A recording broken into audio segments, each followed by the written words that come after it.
ემანუელ მაკრონის განცხადებით ონლაინ სამიტის დროს ტრამპმა თქვა, რომ როცა უკრაინაში ომი დასრულდება და მშვიდობა დამყარდება, ამერიკა დაეხმარება ევროპას უსაფრთხოების გაძლიერებაში, მაგრამ ნატო ამ საქმეში არ ჩაერთვება. როგორც საფრანგეთის პრეზიდენტი აღნიშნავს, ონლაინ სამიტზე ტრამპმა განაცხადა ისიც, რომ თუ უკრაინა რომელიმე ტერიტორიას დათმობს, მაშინ მას სანაცვლოდ უსაფრთხოების მძლავრი გარანტიები სჭირდება. ტრამპმა ისაუბრა რაღაცებზე, რაც ძალიან მნიშვნელოვანია ჩემთვის.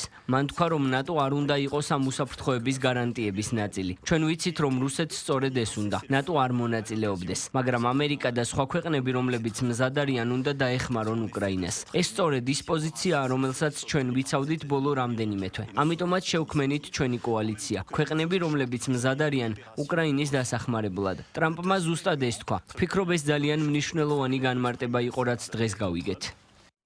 ევროპული საბჭოს პრეზიდენტმა ანტონიო კოშტამ ვირტუალური სამიტის დასრულების შემდეგ დაასახელა სამი მთავარი მესიჯი, რომელიც დონალდ ტრამპმა მიაწოდა სამიტის წევრებს. პირველი ეს არის ცეცხლის შეწყვეტა, მეორე ამერიკის პოზიცია, რომლის მიხედვითაც არავის უკრაინის გარდა არ შეუძლია უკრაინის საქმეებზე მოლაპარაკებები აწარმოოს და მესამე შეერთებული შტატების მზაობა ევროპასთან ერთად გაიზიაროს ზალისხმევა უსაფრთხოების პირობების გაძლიერებისთვის, როცა მიღწეული იქნება ხანგრძლივი და სამართლიანი მშვიდობა უკრაინისთვის.